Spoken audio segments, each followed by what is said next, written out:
Here. That was loud. Weedman, Here. Mack, Here. LaCroy, Here. Mesco, Present. Braden. That's a quorum. Recite the pledge.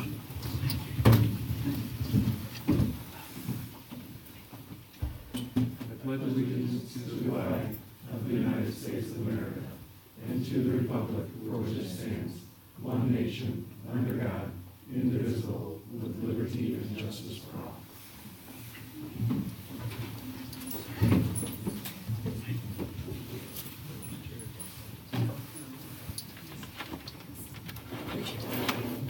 If I could have a motion to approve tonight's agenda. So moved. Second. Any questions? Okay. Mesco, Strack, Aye. Mack, Aye. Weedman, Aye. Braden, LaCroy. Aye. Motion carries. Do we have any public comments? Okay. Board reports, if anyone has anything they'd like to share. I will mention that I went to the choir concert Monday? On Monday at GMS, and that was a lot of fun for us. I was there too, and that's a very good singing program. You don't need to elaborate anything on it. It's also nice to see my neighbors a little bit too. On the same theme of the arts, fifth grade band last night. Very impressed with the Frederick band. I think I said it last time in the fall concert, but the sixth grade band is better than any band I ever participated in, and I was in an eighth grade band at one point. So the music education is very good and very important.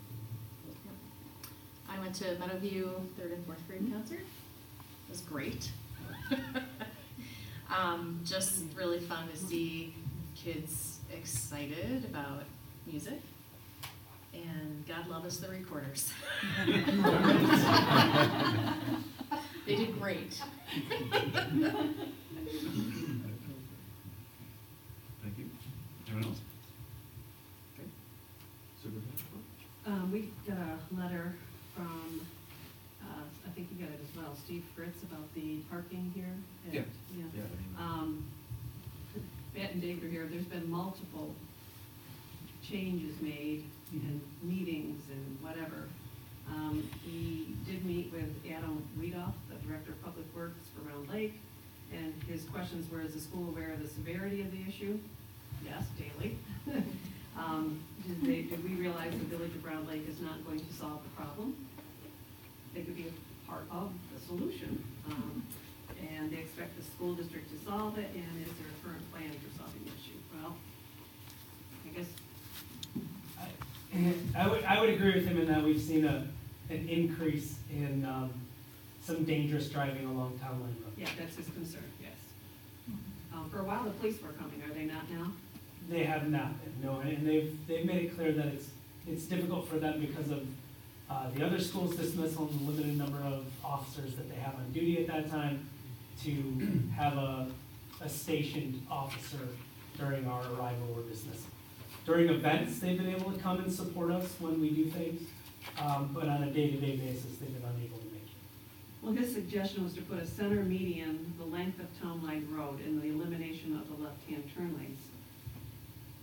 And that would make Town Line Road from Wild Spring to Graywall a one-way only street. Which I don't know whether the neighbors would be real happy about that. Probably not. What's the primary reason given for, since most kids that go to school here could walk, what's the primary reason given for not walking? It's worse this time of year. So Well, yeah, I mean, I would just, it's not as big of an issue in the fall. It's not as big of an issue in the spring. But this time of year, we see the majority of our students driving. Our dismissal time takes about 5 to 10 minutes longer during these months and when it's raining. So it's a lack of want for their children to walk usually. We've tried to find some other ways to create we did a walking school bus a couple years back, just never really got legs, so to speak. But, yes. be here all week. It just never took off. I mean, there were teachers volunteering to lead some of those caravans of walkers. We have a contingent that does walk. It's not large enough in those winter months. I did get another, I haven't talked to Mr. Fritz since probably kindergarten when he was first exposed to the arrival and dismissal process. But I got an email from another parent that said they turned onto Town Line and that there was a car driving down the median that they did not see in what would be going around those people turning right. And that person kind of went up along them, slammed on the horn, kind of freaked them out. There were kids, nearby kids in her car, followed her for cutting her off, but they were making an illegal maneuver. So, I wouldn't think that it's necessarily families of park students during that time. I think, unfortunately, some people haven't necessarily learned to avoid Town Line Road from 3 o'clock till 3:20. Is there a way to, excuse me, maybe work with the PD, see if they can maybe occasionally spot check and have an officer out there? They may not be able to get out there every day, but just on occasion, because then if they make the presence known on a, once or twice a week basis, people may be more apt to not make those We can reach out aggressive to them. driving mistakes. Yeah, we've got a good relationship with them. They've been responsive, so we can ask if they're willing. Do we need to do a traffic study here like we did at Frederick? Probably not a bad idea, I mean. But at least we could Have we show ever the had one community, done? no, not an official one. We talked about it multiple times, but we never had an official. Yeah, we've worked with Public Works, we've worked with the police department, the fire department. We've never officially done a traffic study. Could we at least get an estimate for Yeah, what okay. it would cost? Yeah, sure. You'll do it, I think. I think just, Probably, yeah. I mean, I don't recall the other one being that expensive either. do you remember how much it was? No, I don't offhand. Yeah, so. Okay. All right, well, at least they'll think, they'll see or hear that we're making It's good. an attempt. Okay. Have cones ever been used? I can't say I that drop we've- off and pick up frequently here, obviously. And it's, when I come out, I don't use the main entrance, but I use the one on the side. Yeah. You're right, south, yeah. And coming in is never usually a problem because I'm way too early in the morning anyway, but if I leave, the problem is, that, or at least what I'm noticing people do, is turning right, because there's a sign that says only right turn, which is what I do when you get stuck in traffic, and then people launch left out there, but there are cones. And I've had people come down the median multiple times, big trucks, Sure. delivery trucks, UPS. So is your suggestion, Well, I just thought maybe if there's cones that actually prevent people from making the left-hand turn, because they ignore the sign. placing them in the median of Right, Town Line so Road? that they can only turn right, they're gonna have to sit in that traffic, Yeah, we can, and then having cones coming in so that people who are coming into the school are, and maybe it's just gonna be a split like that. we've only used them in our parking lot, so we can Yeah. reach out to the police department. Because see that's if the they're median, comfortable. they're coming down that median, and you're right, it's probably, I've seen delivery trucks, mail truck one, stuff like that, Yeah. which surprise you, and they're coming right down that median. Yeah, during All the way past the school, main entrance, children arriving. Right. We can do that. You can call the police and I'll. Yeah, we could reach out to them and see if they're comfortable I don't know with if it. it's If worth they're, it, if they usually have to set it up and take it down, we'll try it. I mean, if it's gonna prevent it, it's worth a shot. The only other thing I have is a shout out to Friday night, we have our Grace Lake Art Show at the Grace Lake Library from 6 to 8. I was just checking. 6:30.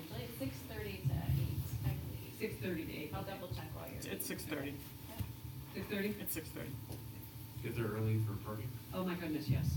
Oh Just my, saying. well, but the band contest is the same night, so maybe we'll Oh. have a Might be a little easier. little respite this time.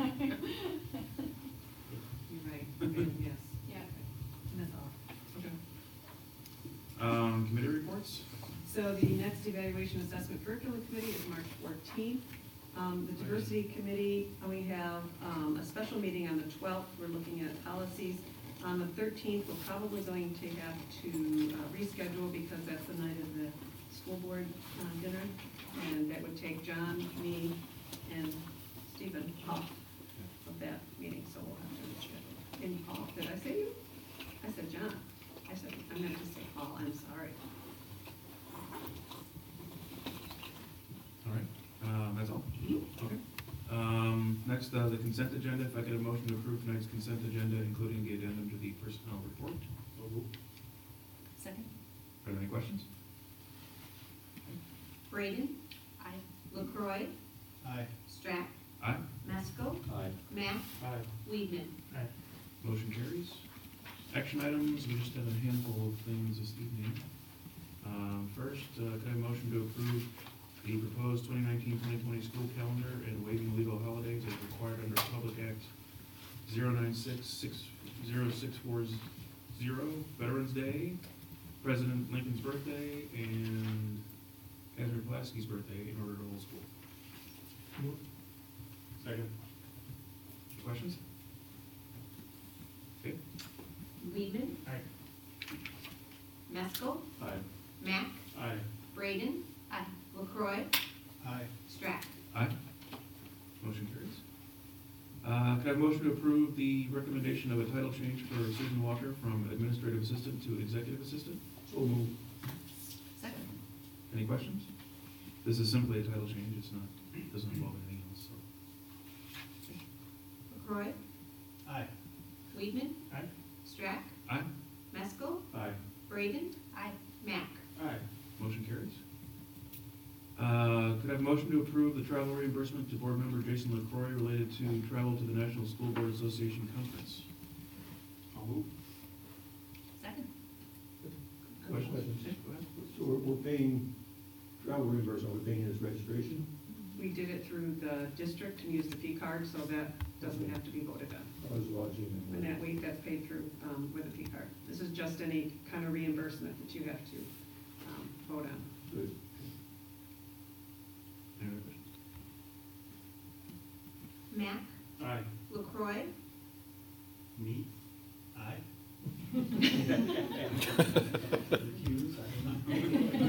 Aye. Braden. Aye. Weedman. Strack. Aye. Masco. Aye. Motion carries. And could I have a motion to approve reimbursement to board member Tom Eskel for Science Olympiad supplies? So moved. Second. Questions? Not only supplies, but it's also registration for a coach's workshop. You bought a nuclear reactor, right? I did. Hope and get it home sometime. From the white flames.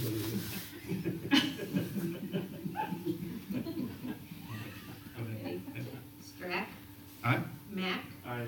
Braden. Aye. LaCroy. Aye. Masco. Aye. Weedman. Motion carries. Thank you. Unfinished business, lunch, student lunch and registration balances. So, this was more of a question that came up as we were starting to look at some of the student lunch balances. I know at the last board meeting, we discussed student lunch balances and some suggestions for collecting those. A board member reached out and asked about registration balances as well, and had questions about that, so I wanted to include information about that as well. You'll see that in the memo, the amounts that we found that are still outstanding. Board policy currently authorizes the superintendent to seek collection of delinquent debt owed the district to the fullest extent of the law. So I wanted to kind of outline some of that for you here. I don't know if there's really need for any changes for board policy, but I wanted to, in the interest of transparency, I wanted to make you guys aware. You were going to provide a recommendation at some point? Probably at the next board meeting, there's going to be, I want to look at these numbers a little bit more and come up with, because some of this is obviously from not even this fiscal year or last fiscal year, but from 2 fiscal years ago. So, yeah, I'm wrestling through that, I guess, just from my perspective of reaching out to people for a registration fee from 2 or 3 years ago. Do we have any lunch balances that are that old? Or is it just registration fees? My understanding for the lunch balances are that they were, for the most part, those have been cleared up by the end of most school years, or if it isn't, it's in smaller dollar amounts than what's listed here. Is there any type of pattern that we're along with these, like certain families, certain schools, certain? That's part of what I kind of want to digest through the numbers. Once I saw the numbers, I wanted to make you aware, and then I'll take some more time to look at things like that. My other question would be is what, I know we probably sent letters in that, what other steps has and how much time and effort has been put into trying to make these go? So that's something else that I've started to look through and work through as well. It's my understanding that the normal process at this point has been the local building administrative assistants will reach out to the families over the course of the year and attempt to collect it. They then reached out to the finance coordinator, the business office for assistance. We would send something from the district office making them aware that this is an issue. But then usually after that, it would fall off our radar. So that's something that I want to take a little bit more time of thinking through and looking through, because obviously that's not great. So the other, after that, there's one other, and that's basically most of the process. There was one other piece, but I'm not remembering off the top of my mind. Well, then, yeah, just at the next meeting, if you let us know how you think it should be handled. Reach some sort of consensus. Thank you. The hardware expansion? So in discussions with District 127, we've been trying to coordinate our responses. At this current time, it's our recommendation from an administrative perspective to not offer any tax incentive to hardware to stay within Gray's Lake. The biggest concern just has been with the precedent that it would set for opening it for other businesses and other places to request the same kind of deals, and how you, not wanting to sign the district up for an endless amount of looking at financials and looking at and evaluating each proposal that would then cross our plate for whether or not this is worth it for us offering an incentive for them. And District 127 felt similarly. So like I said, for the most part, it's been just trying to coordinate our responses, and And their intention is to, Correct. their intention as of right now is they will probably be voting against it How recent is your information? Friday.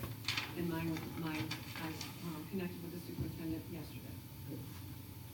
There's a couple of things about that. This is very interesting, because I would love to be the lawyer for either side, because I think I can present a pretty good case. But a couple of things strike me. One, of course, is the one, if they make a deal with them, well, then does that open the floodgates? So where do we go from there? I've heard statements, and we aren't giving them any more than what we'd lose if they left. An argument is, that keeps it here, is that if there's an outsider trying to figure, outsider, I'll say somebody from Colorado, and they're looking at this area, they're probably going to land in Wisconsin and not here. So the argument is, then let's keep somebody here, keep them here, especially if they're expanding. So I could argue that direction. But I do believe that if an outsider were just from a long ways away, we're looking at this area, they probably can land in Wisconsin rather than Illinois. But if we got somebody here, we're not hanging on to them. But the precedent that's being set there really bothers me. Jim, where's the fire district? Do you know where they are on the thing? Well, they were waiting for, 2746. Yeah. They did state that they were okay with it, for the most part, but they were, until they got language in front of them that was all backed out. Last I talked to, or last night was at the board meeting when they had it, a week ago, was that they were in that wait and see mode, see what happened with 12746, leaning towards improvement. Now, you gotta remember the tax impact to fire district versus the school district is minute. You know, we're talking, overall, it's very minute. So, that's. As I understand it, the language is being printed up is if they leave before 7 years, they lose big bucks. You know, the question is, so we make a deal and then they still hit the road after 3 years or something. The language, I believe, is protecting area on that. The thing that I'm really concerned about is that if we do one thing and 127 ends up doing something else, and we're not voting on this tonight anyway, right? No. Yeah, okay. And so, like I say, I'd love to be the lawyer for either side. I can make big bucks, and I can make some pretty good arguments either way. But is there still something about me that bugs me about making a deal with school kids? And then maybe go back to being a guy from Iowa. We think differently, I think, sometimes. Maybe we think right, I don't know. So right now, I'm kind of probably 51 against and 49 for, but I'm getting more information all the time. I don't, I mean, this is something that we have to, this is something we have to vote on necessarily. No, we just have to come to a consensus to let them know. I mean, I've read what John has provided both this week and then reread the information from last time. Personally, my opinion has not changed. It's the village's job to attract and retain business. It's the school district's job to educate students. It's not our job to provide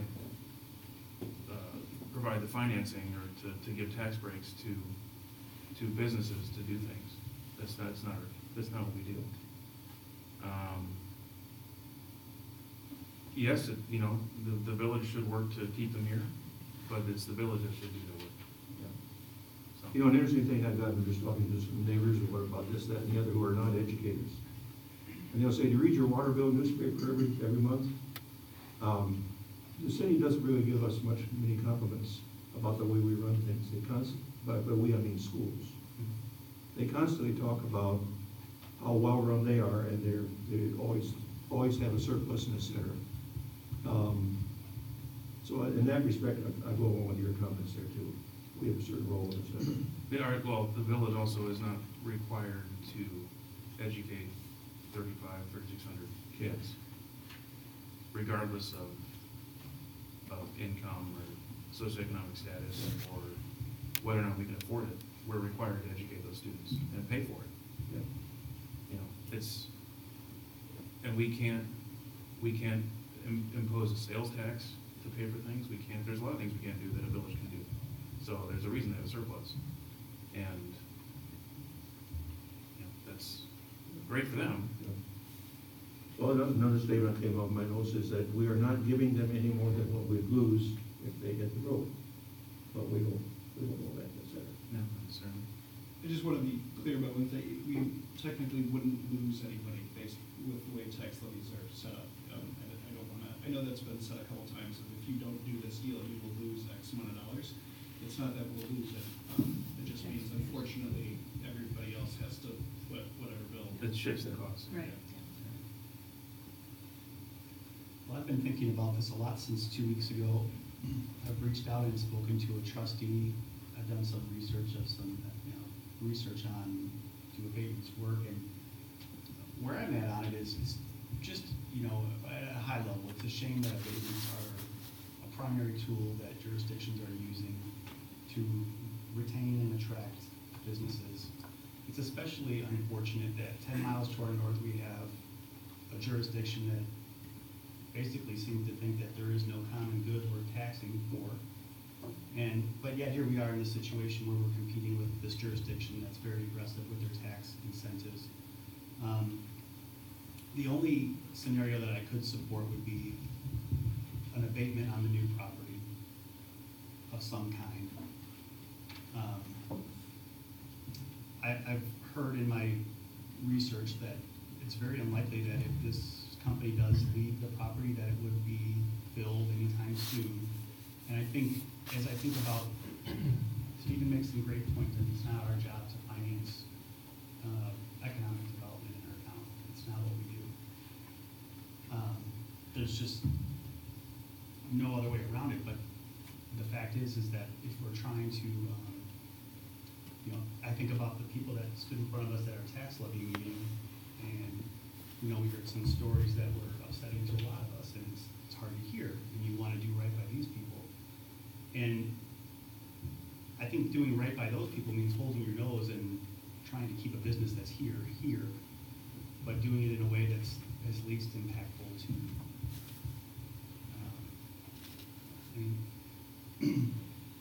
doesn't seem right to be doing an abatement if you say that abatements aren't a good tool. But here we are in the reality of the situation is that everyone around us is doing it. It's a tough situation. I could probably support some limited abatement on new property, but not much else. I'm kind of with Jason, as I stated before, a couple weeks ago. I would hate to see that cost shift back down to homeowners and the rest of the taxpayers by losing whatever it is, $35,000 of the tax bill that comes to the district, when you could see an increase. Even if it's 50% for 5 years, that's an increase in tax dollars coming to the district instead of a decrease.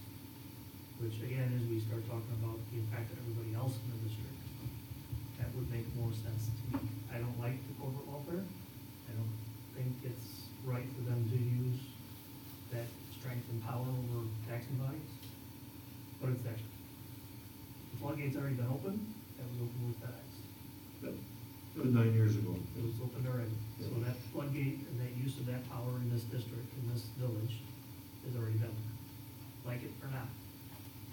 I particularly don't care for it at all, but as Jason says, we have all the rest of the taxpayers we gotta worry about too.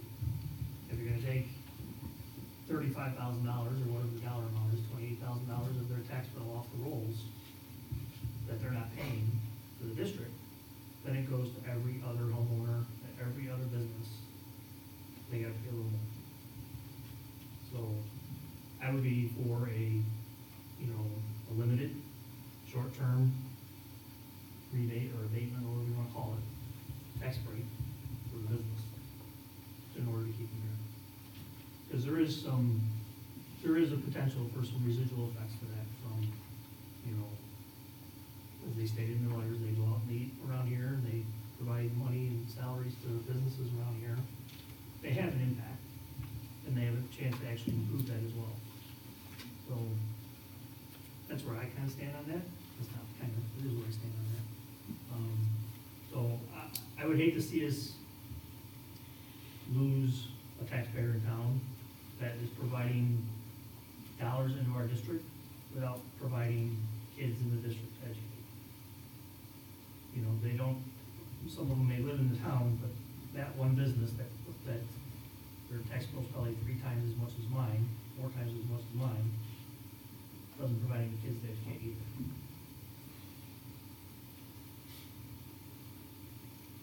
I'd like to add one other stipulation to my support of the limited scenario would be a clawback as well, because the idea of them getting these benefits and then leaving would be. What I'm hearing, there's one other one in there. My understanding is the way the deal would be structured would be a 20 and a 7, or 5, depending on which you do it. But the idea would be they would get a tax abatement for a certain amount of time under the agreement that for 20 years, they wouldn't come back and ask for anything else. They would pay and be responsible for those tax portions in their tax bills for the next 20 years. And if they ever went back on that, within the 20 years, that there would be some pretty big financial penalties to them. And does that include up and leaving in that 20 years? Absolutely.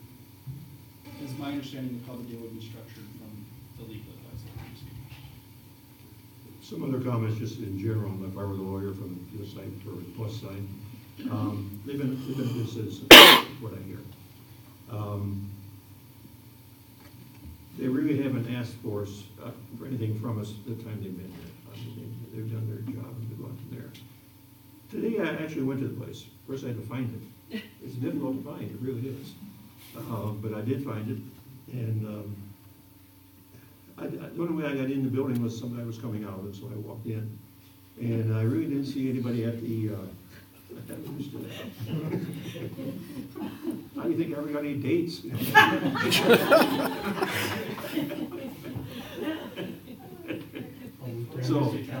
So anyway, a guy was coming out and I said, how many people work here? Well, the standard one is average is about half of them. No, he didn't say that. How many people work here? He said, oh, over 100. So it's not this huge thing that I thought it was going to be. Is it your understanding that when they want to expand, they want to need a bigger operation, and that's one reason they're considering moving, other than money? Yes, they were part of the financials that they presented, was that they were going to be adding additional staff Okay. as well. Well, that's an interesting thing too. If they're a growing business, they're a good one for us. That's the side where my 49 is right now. I like what I'm hearing from you guys, and I could work with that. And that's not the whole, not the whole thing, but some sort of an option there.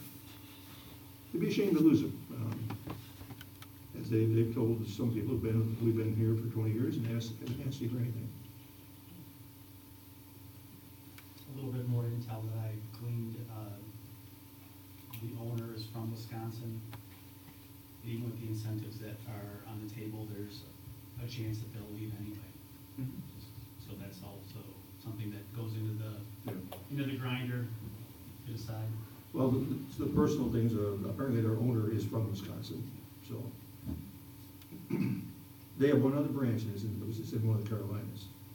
And that's what I know about it. I stand with the district and Stevens Drive. I don't know what other comments.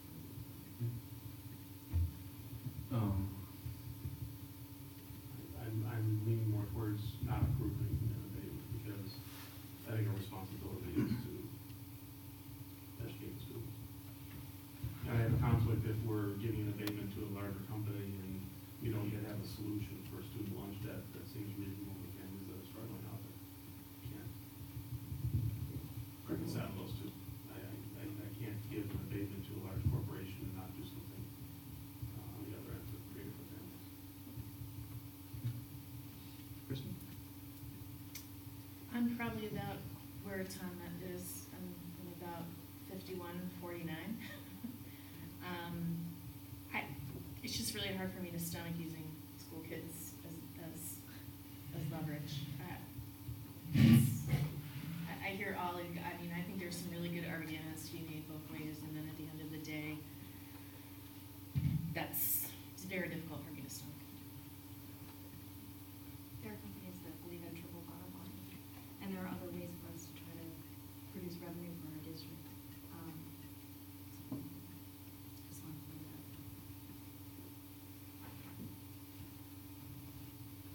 out. But I mean, we're obviously not split down the middle because there's 7 of us, but right now it's 4 or leaning 4, or 4 leaning 4 against, and 3 in favor. So I doubt we're gonna get to a consensus of 7. So has the village said that they would make up the difference if the school districts did not contribute to this? And if not, why not? So some of this has been, the village, I know at least once has increased what they've offered to try to make the deal more enticing. But they have not said that they'd be willing to match the amounts that would be needed to get Harbor to stay. Basically, what I was told is if we don't support, 127 and 46 doesn't support, then that's basically the end of it.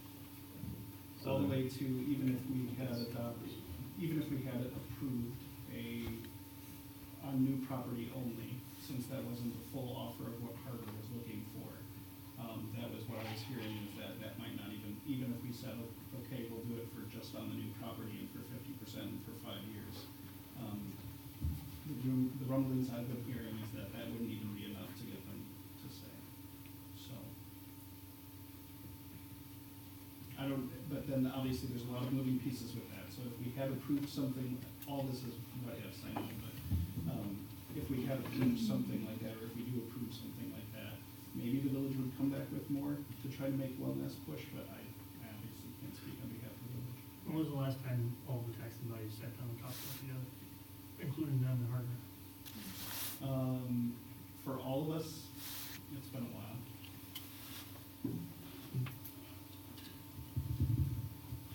That's not a good thing. No, maybe it's time for, personally, I think maybe it's time for all the taxing bodies to sit down and talk about it and lay out the concerns as the 2 school districts have to them face to face, instead of trying to go through the village. Just kind of see if you can incorporate a meeting with,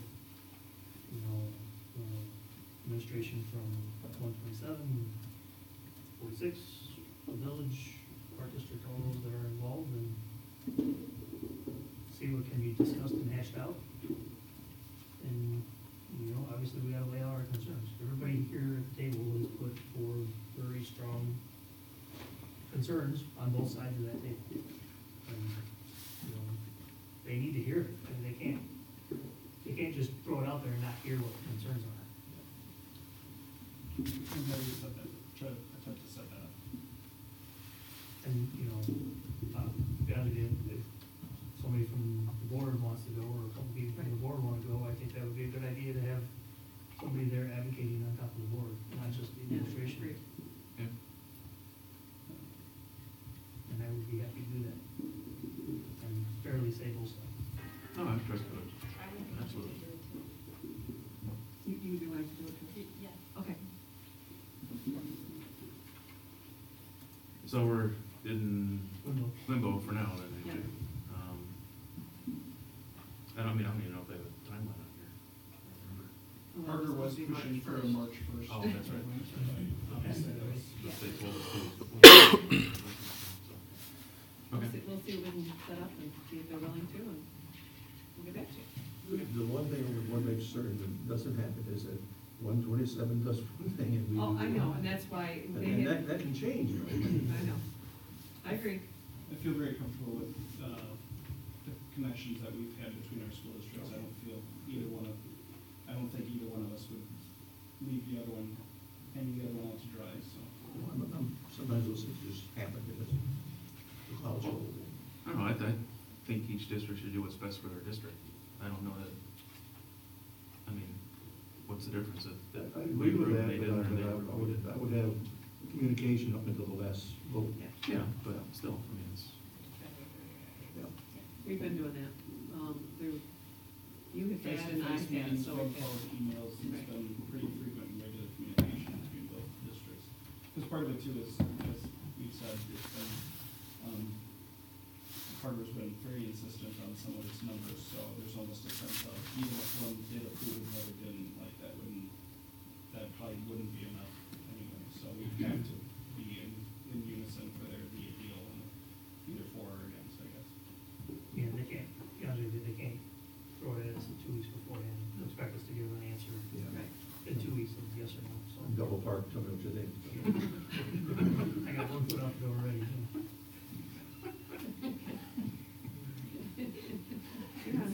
You're on. I think you should go on the road. He knows he's only got a limited number of forums available to getting all his best material. Who's gonna have a stand-up microphone every other month? He's his own YouTube channel. Any other questions about that? Okay, then we'll move on to the discussion of the E-rate. Joe?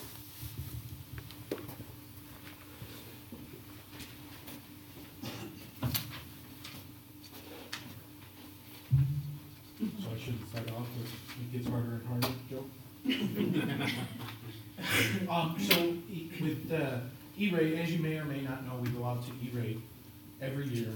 They give us discounts on telecommunications equipment. And this year, last year we actually had a little bit of a scare. Last year we went out for a 1 gig internet upgrade. So on a scale of 1 to 1,000, our internet was at 250, and we were looking for an upgrade to 1,000.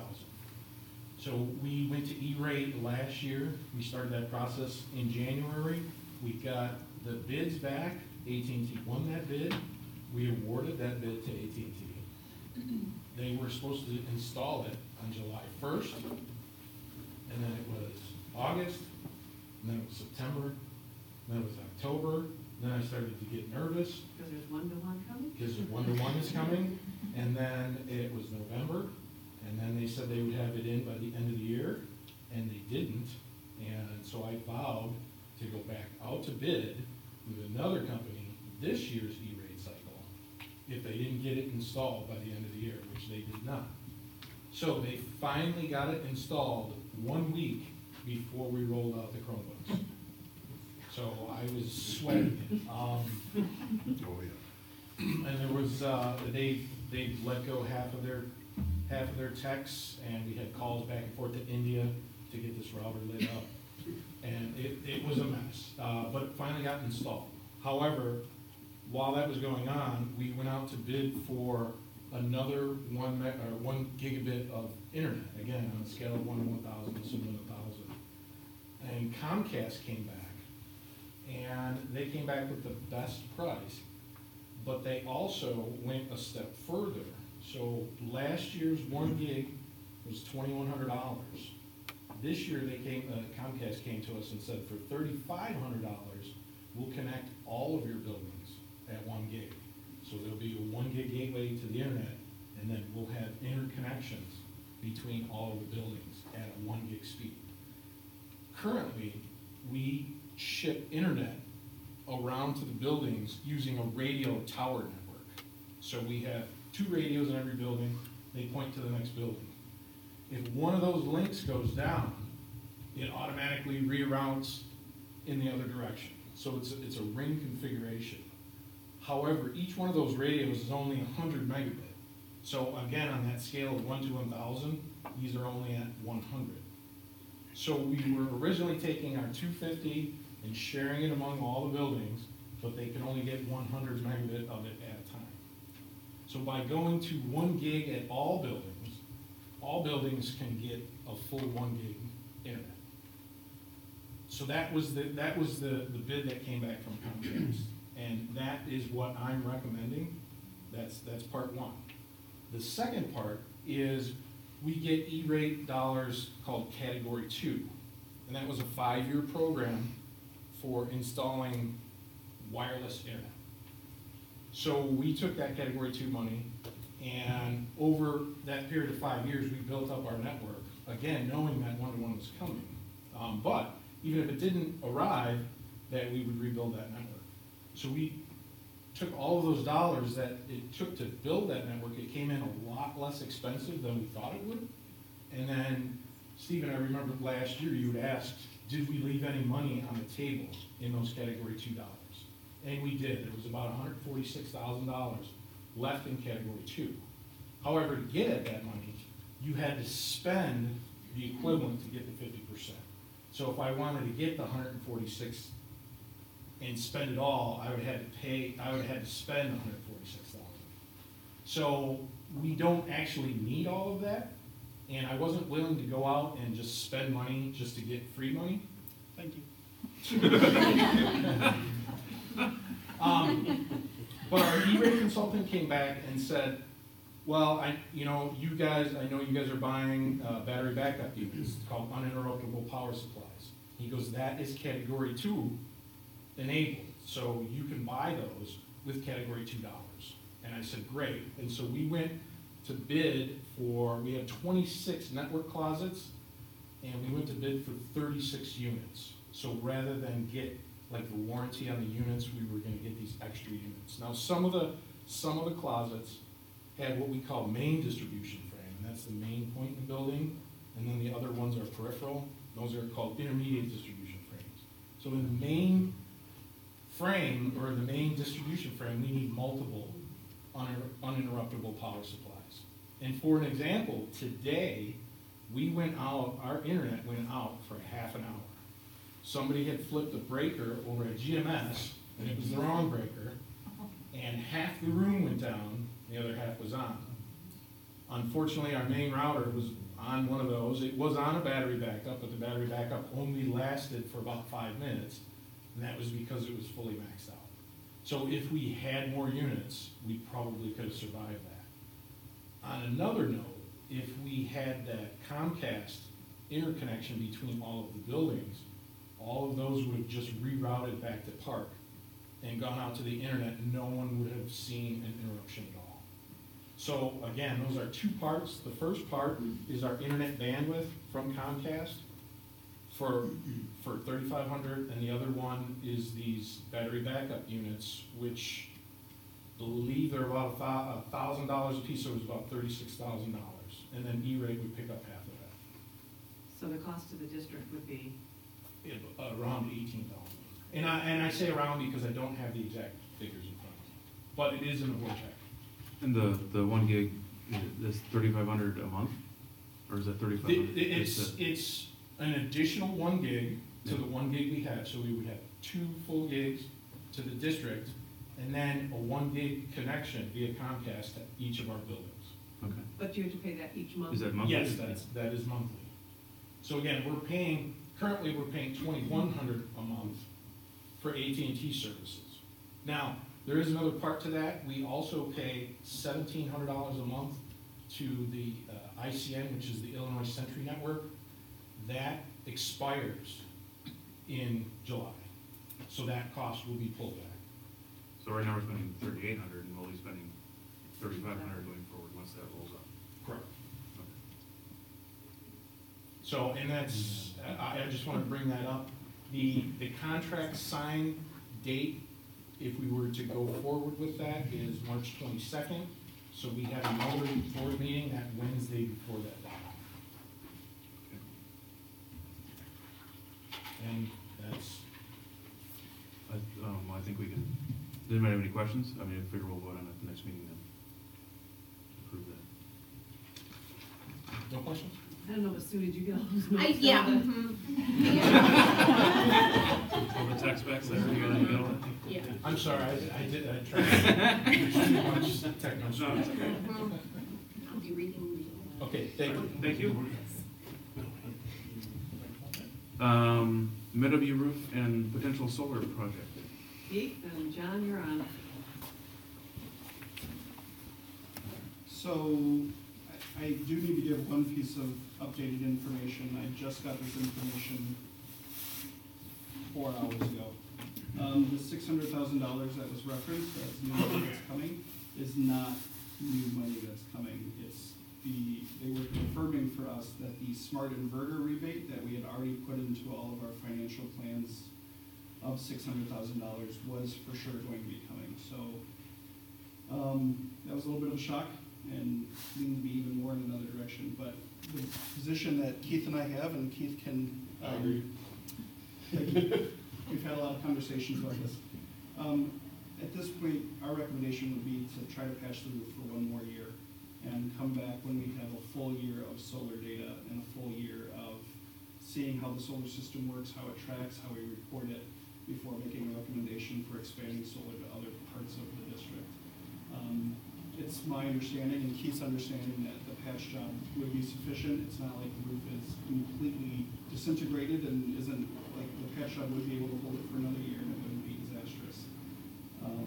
So our recommendation would be, even though I know it got brought up at another meeting, if we were planning on doing it for this summer, our recommendation would be to hold off 1 more summer and give us a chance to get that, as Kurt was referring to, give us that full year of seeing what all the solar does and how this works through the summer months. And the cost of patching approximately for this year? We got an estimate. About $4,800. I mean, It's pretty much what we Makes sense, spend yeah. maintenance on the buildings roof-wise during the year anyhow. is that a flat roof? No, No. no, it's a shingle roof. Is that, none of it is all shingles, none of it's flat? Are they leasing it now? We do have one at the moment in the front. Couldn't get anybody up there because of the ice dam that was on it. But as soon as we get the ice dam off, we'll get somebody up there to address the leak. We have spent quite a bit of money on the roof over the years. But I am agreeing that we should wait 1 more year and see how the solar pans out as far as whether it's worth doing just all in one shot, shingling it and solaring it all in 1 year. But we figure about $40,000 we've spent Yeah, over a period of 8 years. yeah, we did a major fix on it, when we had Archon as an architect, Yeah. and that was probably, 6, 7 years ago, maybe 8. I'd have to really look back to find out, but everything we did on that one is held up, the other parts, but it's due for a roof, but I think. That's the original roof? Huh? Is that the original roof? Yes, How long was that? 95, 25 years old? Mhm. right. It's pretty good. We're at the end of the warranty. So- Well, and I can't find, like, Prairie View, that is a 35-year roof, same like we put on middle school. I can't find any documentation on Meadowview. It might be only a 20-year roof as it was. I I thought that that's what we had. I think found. that's what It's a 20-year. we've been told by a couple of From people the that have architects. inspected it, yeah. So I mean, we've definitely gotten our money's worth out of it. This is kind of jumping ahead, if and when we do solar there, would we then look to use normal shingles rather than the architectural, so we have to use the Yes, brackets? we're not doing that again. We already planned on that. We- Okay. I'm not gonna be here, but I'm still saying we're not doing it.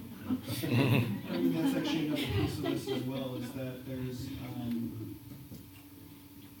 the rate at which this technology is growing is, not to exaggerate, is exponential. So even when we started this project, I wanna say we've seen a 20% increase in what the panels can put out. Produce what they're doing now. So one more year could even make it, we might not see much more of an increased cost, but we might see an exponential return just in waiting 1 year. Contractors have no problem with the delay or Oh, they'll have a problem with the delay, but they, you know, I think they'll understand why. Right. Yeah. And we'll make sure that it's not that we don't want to do it, we just, I'm just saying, no huge penalty. no, No. no. No. Okay, are we all okay with? Okay, we'll proceed that way then. Thank you. Recess at park? Yeah. Like he's Yeah, you're recess right now. on. Right. You already- Yeah, you would. All right, thank you. Excuse me. I don't know if you have general questions you want me to answer, or if you'd just like me to give you a little background of the information I sent you. Start there. So, you know, I spoke with the gentleman that, the parent that came to the board meeting to speak during the public comment, and he expressed his concern to me as well. We talked through the situation, and he understood the logistical issues that I presented to you. But it sounds like there's a desire for recess from him, and he has indicated that there are others as well. So first and foremost, what we've done recently is we reached out to our fifth grade families and just said, hey, we're hearing that this is a concern. We want to know a little bit more about it, you know, what it is you're looking for, what it is that is concerning. If we had recess, what would you want that to look like? And we're gonna host a little lunch event, I believe March 20th. Attached to that email where we reached out to people, we recognize that not everyone's gonna be able to make it.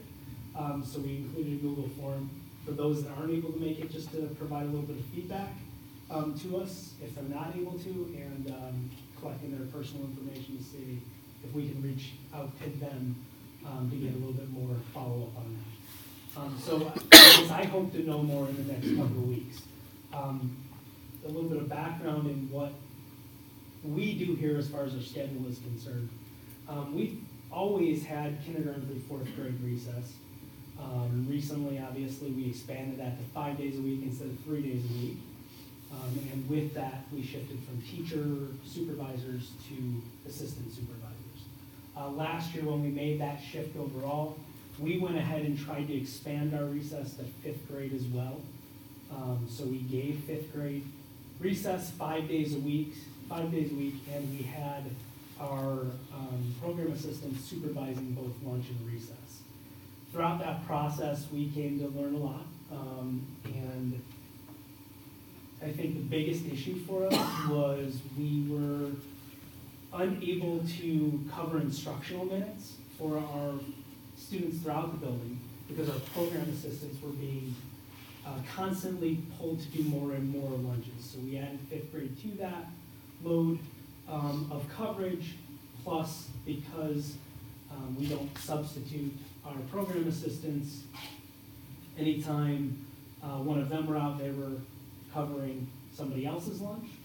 Plus, on top of that, if we were experiencing a sub shortage, we were using our assistants to then fill in those roles as well. So the real impact was seen in the classroom with instructional minutes being minimized because they were constantly doing recess, constantly doing lunch coverage, and constantly subbing. So this year what we did is we met, as we do every year, with our fifth grade teachers, and we heard from them as to what their biggest concerns were. Part of that discussion across the building was from our program assistants that they felt like they weren't ever working with students, they were simply doing recess and lunch duty. The biggest concern from our fifth grade staff was that their schedule was very choppy. They weren't able to lock down any instructional blocks. They were moving from one thing to the other, and there was a lot of transitions that were built into that. The largest piece that they wanted was a consistent ELA block. We're able to give that to them. The second thing that they said was, as we go and work through this job-alike process, we are realizing that when we build our new science curriculum, we don't have enough time to teach the science that we are outlining in our instructional plan. So we increased the instructional minutes that they were servicing.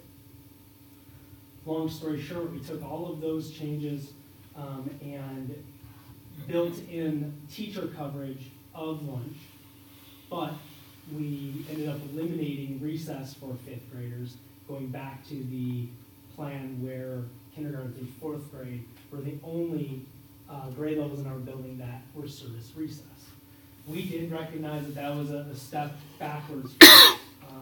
We felt like that movement is a good thing for students as far as academics are concerned. But we were trying to balance everything into the schedule, and one of the things that our teachers said they were willing to do is on occasion they would provide an incentive recess for students. We didn't talk about how often that would be. We didn't talk about what that would include. We just knew that it would be, it wouldn't be every day. So we thought it was a step back in the right direction if we had to eliminate it. We were glad that they were willing to provide an opportunity to bring students outside and give them some recess. That comes with a caveat though, because we are a kindergarten through eighth grade building. We don't want our fifth graders out on the playground at the same time that our first graders are out on that playground. So we're limited on space. The additional piece to that ends up being that our winter time, we're not really getting anybody outside. We've been experiencing this cold spell, and obviously we had 0 days outside this week. We're hoping that tomorrow is an opportunity to get our K-4 kids outside, but we last year increased those recess parameters from 0 degrees wind chill up to about 10 degrees. It varies, but we're seeing that almost nobody's getting outside, and one of the things that we don't like is indoor recess for fifth grade, because we don't have an extra space to place them. We'd be taking classrooms and putting them in classrooms, and there's a limited amount of activity for students to get out of that, and as a result, a lack of engagement in whatever they're doing. Typically, a lack of engagement leads to problems that we know we're going to experience. So ultimately, recess has kind of tapered off as we've gotten into the winter months, and the teachers have indicated through these discussions that they're planning on getting them back outside as we get into nicer weather. One of the things that we did do, recognizing that we are eliminating recess, we do believe in that amount of movement. We talked as a district about a health class, and we were able to cut back our health class from a trimester to a quarter basis. So we basically eliminated 3 weeks that we knew kids would not be active while at school in a PE class. So we've now gone to a quarter basis. We've got kids rotating through in their homerooms for 9 weeks instead of 12 weeks. Because we were able to do that, we were able to build in extra encore rotation for our kids as well. So instead of participating in encore 2 days a week, they were participating 5 days a week. So lots of changes. What we feel is a much better schedule, but we're hearing some of those concerns now, and we realize that we need to just get a feel for what those are and how we can best accommodate and still meet our other academic goals.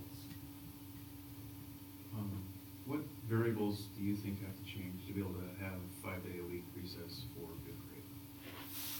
I think the biggest thing is supervision. This is supervision. Yeah, I think the largest thing holding us back is supervision. I think if we want them outside, we can find an alternative location. The playground wouldn't be it. but we've got a parking lot that's not used during the school day. We can put, we can purchase some activities, we can paint some lines in that playground that would provide a variety of different games. As kids get older, we find that they want to talk more than anything, but that's good for them too. You know, that's their social time, that opportunity to build some of those skills that, you know, they may be lacking. Instead of using cell phones, they're on the playground talking, and that can be beneficial. But I think whatever we do, we want to provide opportunities for them to be engaged. Do you have any idea how many staff you need? Well, I guess I need to know what people want. Because if we're talking about 5th grade, ideally, we tried it with 2 people and we saw a lot of behavior problems. Because the number of Especially if people, it's program assistants. Yeah. It becomes a little more complicated. If we had teachers doing it, I think 2 would work. I don't We think can't do that's, it. No, we right, I can't. don't think that's an option at this point. With program assistants, I think it would require 4, especially, I think the winter time is what we still have to figure out. What's that location that we're gonna place them in? Because we don't have a gymnasium that's available for them to run around in during that time. We have 1 block at a time. And I should say that, if we were to try to rebuild the schedule entirely, it's possible that we could find that time that the gym is open during 5th grade recess. But anytime you change 1 little piece of the schedule, there are dominoes that fall in all sorts of directions. So I can't say that it is possible or it isn't possible. so you'd need 2 additional assistants, At least 2 additional assistants. maybe more. Correct. Do districts hire Part-time. assistants just for recess supervision? Mhm. Yeah, I reached out to a couple of other K Yeah. schools to see what they're doing. The 2 that I did connect with both have separate playgrounds for their upper grade students, which is a benefit. And there's a lot of other factors too, but they had hired recess supervisors. Any questions? Just a comment, it's a real good analysis of everything and a real good presentation to make us understand, or make it more likely that we understand what the problem is. Good job. Thank you. And thanks for reaching out to us, because ultimately, we do believe in it, it's just a matter of trying to find a system that works.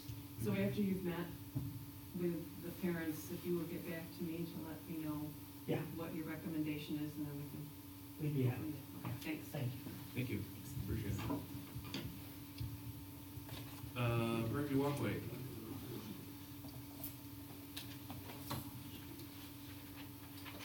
So the long story short is, we had plans to install a walkway. The company, towards the installation time, realized that they had dramatically underestimated the cost of the walkway. And at that point, we're no longer interested in performing the service. So we, since it was so late in the season, there just was no way for us to try to find new quotes, new estimates, and try to get it done in the fall. So coming back around this time, we've reached out and gotten new estimates. They are under the bidding requirements, and with that, just wanted to make you aware of why it wasn't installed in the fall after you guys had approved the contract. And we will be coming back to you at the next board meeting with the contract with the lowest quote, lowest responsible quoter, for installing the walkway this spring.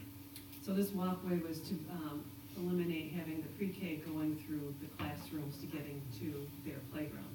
So that's what's happened all winter long, was going through classrooms, which is less than ideal for the interruptions to the They've made it classrooms. work, but it's been, especially since you're going through a kindergarten classroom, right, like a whole bunch of movement. It's very hard then to get the kindergartners back on track and back focused when they see the pre-K kids walking through. And so it's been less than ideal, I think, is the most nice way I can say that. Did the original bidders say why or how they underestimated the cost so badly? No, I never did get that response from them. I was lucky to get a response from them. I kind of felt it was underbid when they put the price in. And then when we started having problems, I had one company come out. They said they couldn't do it. I said, could you at least give me a price? And it was about double what they had originally given us at the 15,000. Now we've got a pretty good price this time around. Because of course it's early out there looking for work. Yeah. So, Was there a, I guess, for lack of a better term, a penalty for the original bidder that backed out? it wasn't an ironclad contract. It wasn't like we were building a building or something. And that was basically, I don't know if it would have been worthwhile for us to hire the attorney to go after him, or would have been throwing more money away at it than bring the attorneys in on it. Becomes a toss-up. Attorneys aren't cheap. What was the what was the clause? Was there a penalty clause in the contract? No. I don't recall what it was. We didn't have a signed contract with them. They brought a quote to us, and we had presented Well, the then- quote, and then when it came time to deliver on the said quote, they. They just bid.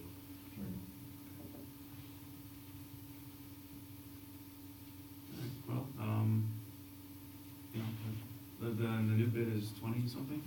$22,945, which, for several of the quotes that we received the last time around that we did this, it's about on par with what those were, so, as Keith mentioned, the 15,000 was great, we were excited to move forward, obviously, in light of the other quotes that we were receiving that were more like this, but after they came back and said they underbid it, or underquoted it, seeing these numbers again was, I consider it more, In line. yeah, since it was in line with what we had gotten last end of summer, I feel pretty confident that this would be not, we wouldn't be in the same situation again.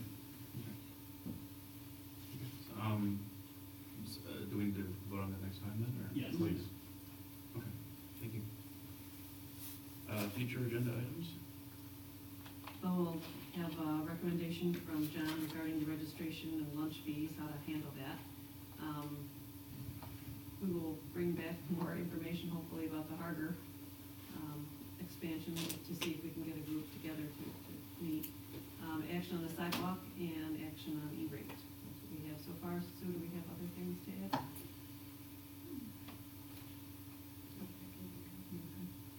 Oh, we'll be doing, staffing figures. Pardon me? The staffing, yeah, 12th March. Oh, if there was any rifts, right.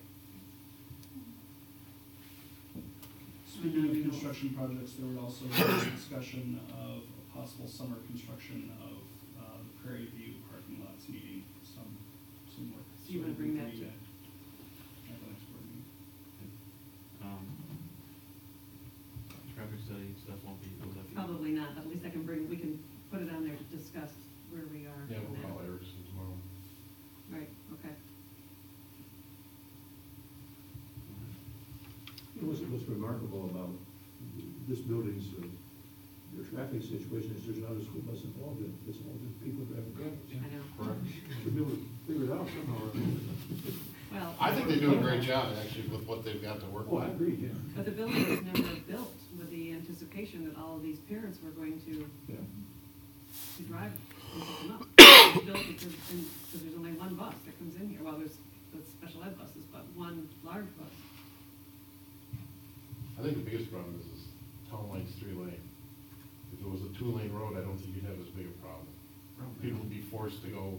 I mean, there's nowhere to turn between. Right, but everybody's scared of everybody, they come flying down the middle lane, which is, like you said, the police need to, Spot checking. yeah.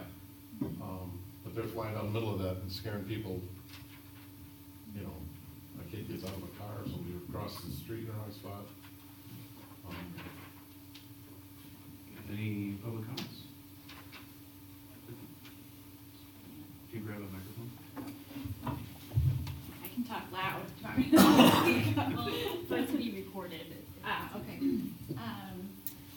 So I was listening, I've been listening to you talk about the addition, the electric company. What's it called? Harker. And I did a little research myself, and I wanted to share just a finding from a study. It's a little counterintuitive, so I'll read it twice, and then there's a term in there that I think is worth defining. Just for your consideration, study was done by the University of Wisconsin, and I'm gonna read it verbatim. It says, people in the states with the worst business climate ratings experienced $585 to $1,100 more growth per capita income after 5 years than did top-ranked states. The disparity was even greater after 10 years. So I'll read it again. People in the states with the worst business climate ratings experienced $585 to $1,100 more growth in per capita income after 5 years than did top-ranked states, and the disparity increases after 10 years. So the term that I wanted to define is what a good business climate is. And a good business climate roughly translates, according to the study, to one with less government regulation, lower taxes, and a higher level of business subsidies. So I thought this was pertinent to the research that you did, Jason, and if you want to borrow my book, I also have several other studies that speak to this. So you're welcome to it. Yeah, if you want it during the week, or I can hand it off to you tonight. So, Thank you. Thank you. We do need a brief closed session, so I get a motion to enter into closed session pursuant to the sections of the Open Meetings Act listed in the agenda. So moved.